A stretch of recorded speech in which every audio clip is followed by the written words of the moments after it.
So this story is in Estonia, a small village that was by a forest. So this guy was going down to get some firewood from the forest, getting the wood from the forest, as you would do.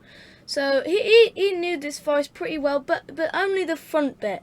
Because, you wouldn't go that far into a forest. He wouldn't. He didn't know that much far into the forest, but he pretty much knew what was, around the front bit. Some point when he was collecting firewood, he decided to go further into the forest than usual. That's when he discovered a house. It was like a run-down house, but it had a fence around it.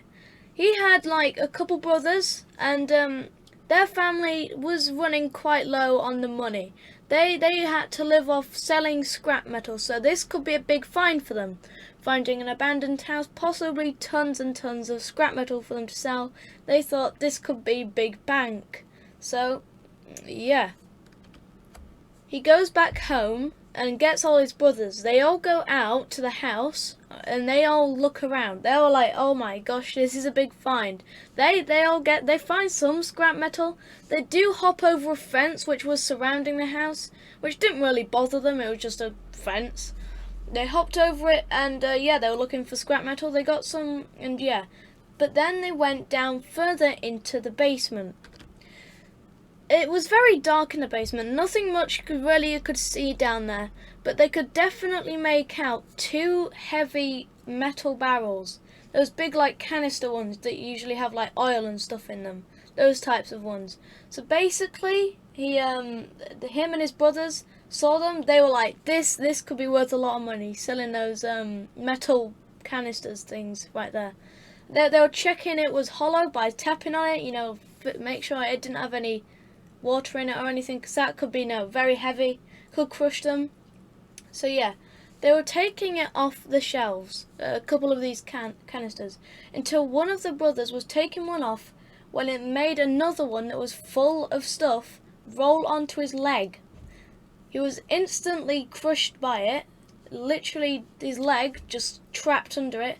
His brothers quickly took the thing off of him, and he couldn't walk. He was definitely in pain. They decided it would be better just to get him out of here and come back later for this stuff. So him and his brothers, they took him out over the fence somehow and back home. They put him in his bed just to, safety precaution. So they went back the next day. They found some more stuff, but thing was, the brother who had been hit by the canister thing, he was actually getting worse. He thought, oh, I'm just gonna lay it off, it'll be fine, I'll heal in bed, but that didn't work. Something had happened. After days of the brother being in pain, literally days, he just eventually gave up and he had to go to the hospital. He knew this would cost quite a lot because, it's America.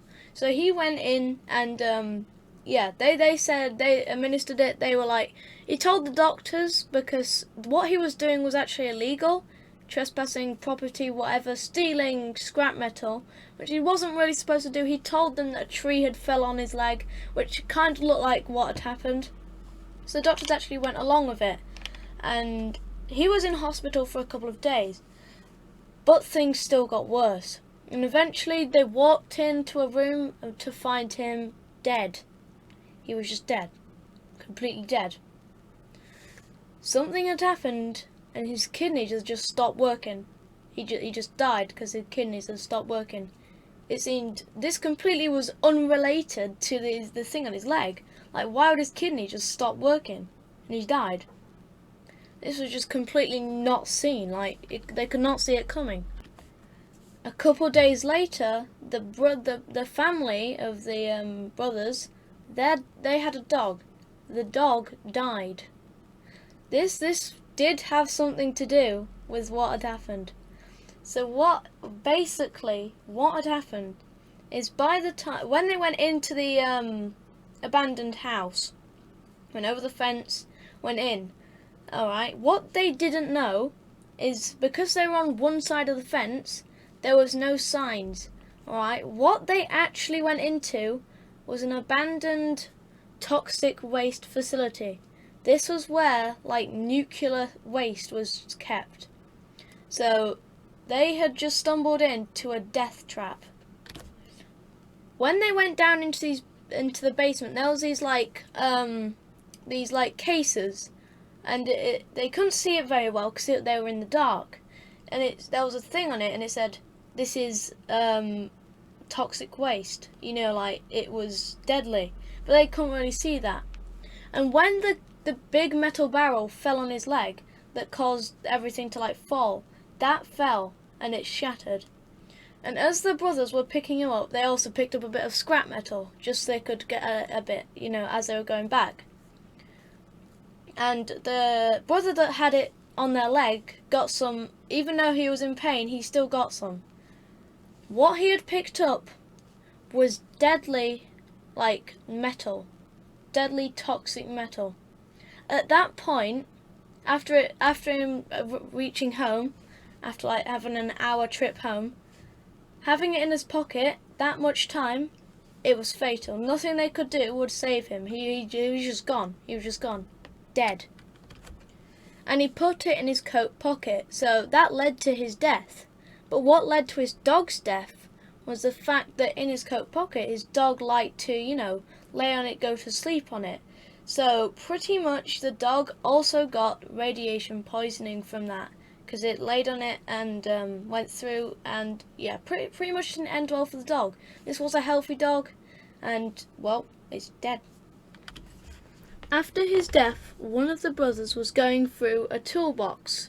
After moving the piece of metal into the toolbox, he was going through it again, just sort of sorting through the scrap metal, you know. But he didn't know. No one knew it was related to the deadly metal. So that minor interaction had caused some problems on his hand. Eventually the doctors had figured it out, and this story had been, you know, ruled out as an accident, and pretty much that is what happened. So that is pretty much all for this story. If you want, please like and subscribe. That's all. Thank you. Goodbye.